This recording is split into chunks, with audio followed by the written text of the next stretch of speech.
Hello everybody, and welcome to Mondoid, your one-stop shop for all things Project Zomboid, and this week, Tales from MP! Exciting stuff. Honestly, this is a really good blog to dive into, and I kind of just really want to get right into it because there's a lot of things I want to talk about and a lot of things I have an opinion on, as I tend to do, or tend to have, with these blogs. So, let's get right into it. As the title suggests, we're going to be focusing mostly on multiplayer. That's a lot of what this blog is, because there was a lot of multiplayer stuff that happened over the weekend, the end of last week and the weekend.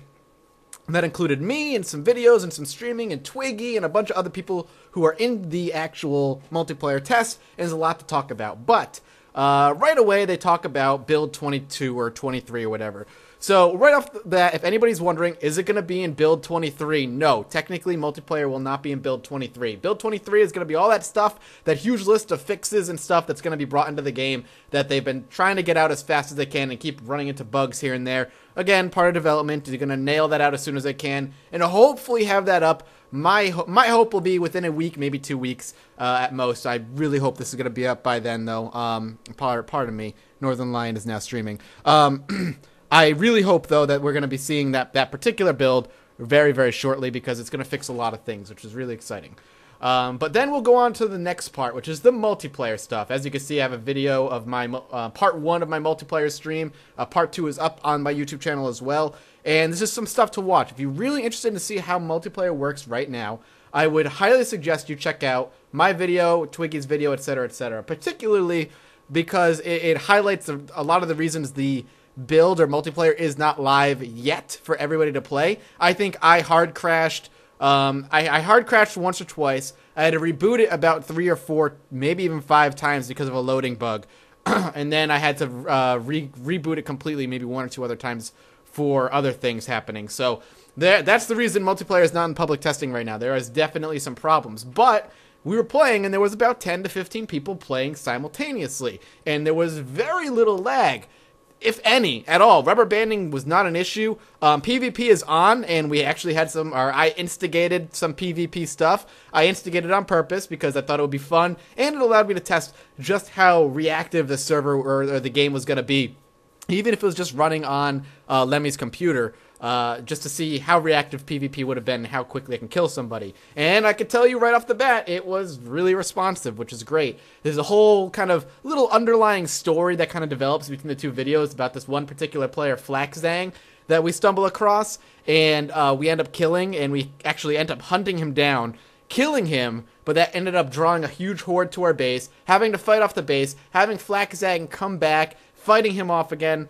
It was a cool little way, and the end of the second video is probably one of the most perfect ends to any multiplayer bout that I've seen in a game like this. It ended pretty poetically. So if you have the time, I would check out, the videos. If you haven't, or if you don't really have the time, maybe watch the last half of the second video just to see what happens. But it's about 2.5 hours worth of stuff, so I know it's a lot to kind of push through. And then after that, if you're curious what's going on after, Twiggy ended up streaming, and he went to our base where we ended up having our big battle and kind of got to see the aftermath of it all. So check that out. But yeah, it's on its way. It's really close. They've actually said in this particular blog post, some of the bugs I was running into that forced me to have to restart the game multiple times have been fixed, or at least mostly fixed, which is a huge thumbs up. That actually only took them a couple of days, which is awesome. And I'm going to say right here, and I said it on stream, I'm surprised. Now, I talked about how not disappointed, but I guess, yeah, disappointed I was that multiplayer was being pushed forth, and I figured that because multiplayer is going to come out, we're going to see single player delayed slightly. And Lemmy came up with a huge post on that particular video that I talked about it, kind of talking about why we're right to worry, but why we shouldn't worry, etc., etc. And I was really I was just disappointed because I didn't think I was going to have that much fun with multiplayer because I'm like, well, I've played DayZ and I've played other games. Why is this going to be any different, to be honest with you? And after I've played it multiplayer, even just hands-on for 2 hours with the developers and Dean, I could tell you right off the bat, right now, it is by far way more fun than I expected it to be. And I've been thinking about why it's fun and what is so entertaining about playing multiplayer on Project Zomboid. And I think it boils down to what Project Zomboid is at its heart. The thing with DayZ is that it's not a survival game at heart. It's a military sim. That's what it's been built to be. And to have that to know that is to understand it. Rust is similar in that it's built on a Source engine and a very, very similar first-person shooting mechanic. First-person shooting, when you get a gun, which you can get one very quickly, is built on that. It's built to be confrontational and combative. Project Zomboid is built from the ground up to be a single-player survival experience. And when you take that ground root and you put it in a multiplayer setting, you're going to get a very different experience than you would with games in its genre or other games of its ilk, even remotely related. And it's going to be a lot more cooperative. And the reason for that, outside of the fact that the game is incredibly, focused on survival, is because of how hard it is. The game is not easy. So you're constantly, like a real survival simulator, struggling for food, for water, for weapons. Guns are rare, which is a huge importance in this game. Especially when you have a lot of people playing on the same server, guns are going to be super rare. With guns being rare, you're going to have all kinds of other things. You're basically going to come to a point where you guys are struggling just to eat another day, just to breathe, just to drink the next gulp of water or your next thing of food. So when you come across somebody, you're not looking to kill them and take their stuff, primarily because you're not going to have the weapons or the ability to do so. And if you do, it's going to be melee and they're going to be able to see it before you do anything.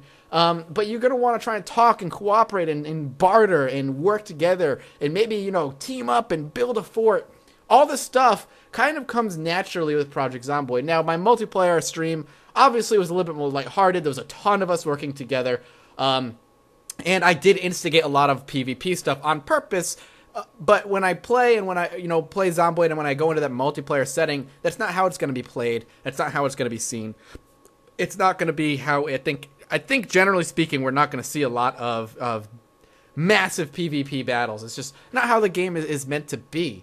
On top of that, there's going to be ability to sneak away, field of vision, not being able to see the person behind you is going to open up a huge stealth option that is not necessarily available in other games. You play something like DayZ, and you can have this third-person mode if you play that particular style, and you can see, you kind of have, hacks of what you can see. Now, granted, your particular character in Project Zomboid, you can see the map, but he has a field of view. If anybody's behind him, they're not going to be there. You're not going to see them, so they can sneak up on you. That aspect of danger and survival is going to be there as well. Really cool stuff. I'm really excited to play more multiplayer. I'm really excited to dive into it and see just what kind of fun and what kind of cool things are going to emerge just from playing the multiplayer. I've had a taste and now I want more, which is really good. One of the other things, this is just some pictures of stuff that's going wrong and bugs, just explaining, hey, this is broken. And it is very much, I don't want to say very much, it is broken to the point where I even agree with them that it shouldn't be public with the public testing group. I've disagreed with the Indie Stone before that they should have released the game earlier, etc., etc. But I still believe with the amount of crashes I had and stuff that was going on, the game is obviously not quite ready for public. It's really close, and they're talking 1 or 2 weeks close, so we'll see. So there's some important things that they want to answer here that I'll go over really quickly.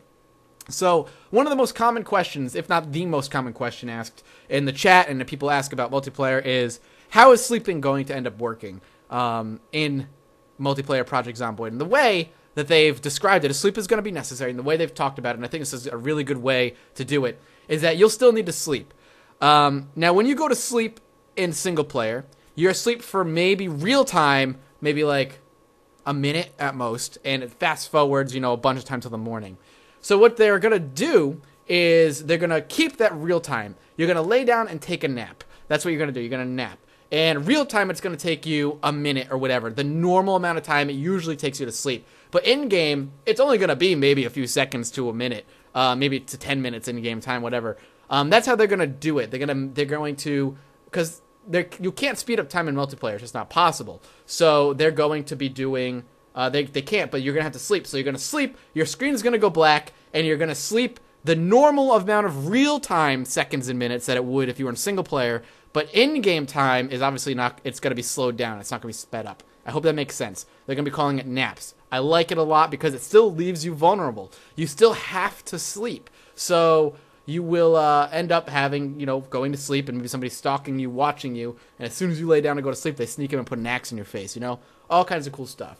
Then the next question is, how are they going to deal with PvP? The way they're talking about it right away is, right as the game launches, as it activates, it's going to be determined by the server. PvP is either on or off. Later on, they're talking about similar style to how EVE Online does it, where, in like nullsec zones or whatever, if you get flagged for PvP, you can attack. Basically like a flagging system. Maybe later on is the default one, but the owner of the server can change it as they see fit.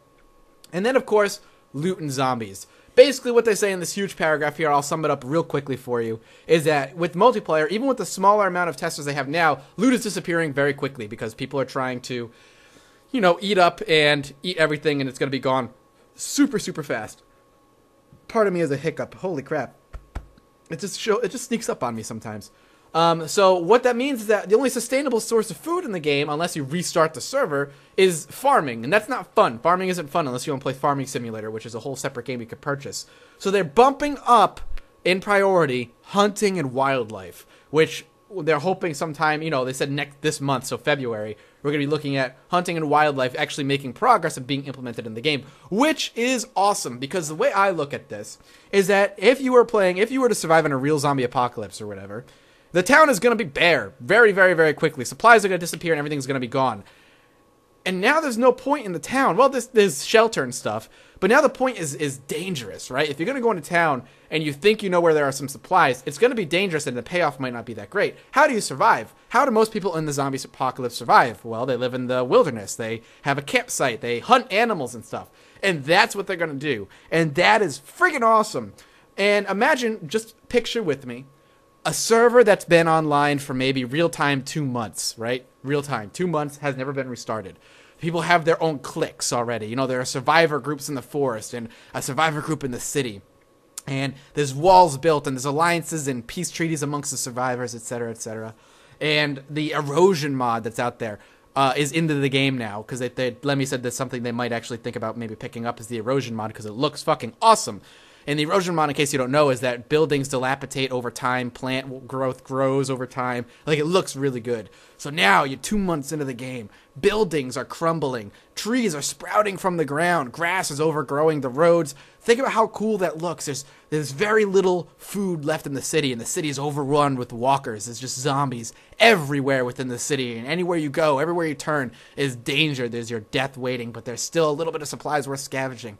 But you have the peacefulness of your camp in the woods, and there's deer you're shooting and taking, but you're running low on bullets. Oh god, you gotta go into the city and find ammo. You know for a fact, actually, that behind Twiggy's bar, there is a gun shop, and now that might not be in the city, but it's close enough, and the horde is overrun there last time you checked. Oh, how cool would that be? So cool. So cool. So, really excited for that. Other things I said is because it's multiplayer, the whole map has to be loaded in at once. So what that means is that zombie migration is a lot more realistic and a lot easier for them to do, because the zombies aren't off the map. They're always going to be on the map and moving around in real time. So, so excited. That's going to be so cool. So basically, yeah, they're talking about loot and zombies essentially means zombies might carry a few more useful things. Hunting is going to be bumped up. And maybe in the beginning of any server, they might bump up the amount of loot in the city. At least maybe from just multiplayer. So, NPC phase testing, they're already laying down the groundwork, which is cool, to bring NPCs over to multiplayer. Lemmy is directly working with on NPCs still, because God knows it's going to be a really exciting thing when NPCs come into the game. But they're already laying down the groundwork for how they're going to deal with, how they're going to bring over NPCs. And one of the other things that was actually mentioned that actually isn't brought up here, and that I want to bring up, because they talk about the sadistic AI director in this little paragraph, is that's the way they're going to be dealing with griefing and stuff. So the way they feel like they can deal with griefing, if you're a player killer, if you're out there killing players constantly, they think of it as a zombie movie. What happens to the bad guys? Well, they might get the free stuff early on. They might, be doing really well, but eventually, they meet their untimely demise before the end of the movie, because they're bad guys and that's what they deserve. And people who are bad guys, who are just player killers or whatever, the sadistic AI director is going to start targeting them with bad events happening, with zombies migrating towards them and causing problems. So that's really cool. It's a really cool idea. Outside of that, Rez is coming up soon. I'm not going to be there because I don't live in England, but really excited. A little bit of a longer Mondoid, but there was a lot to talk about, and I was really excited about some of the things that I wanted to touch base with. So I hope you guys enjoyed it. If you're one of those once-a-weekers, I will see you next week. If you're a regular, I will see you later today. And as always, I'll see all of you next time. Bye-bye.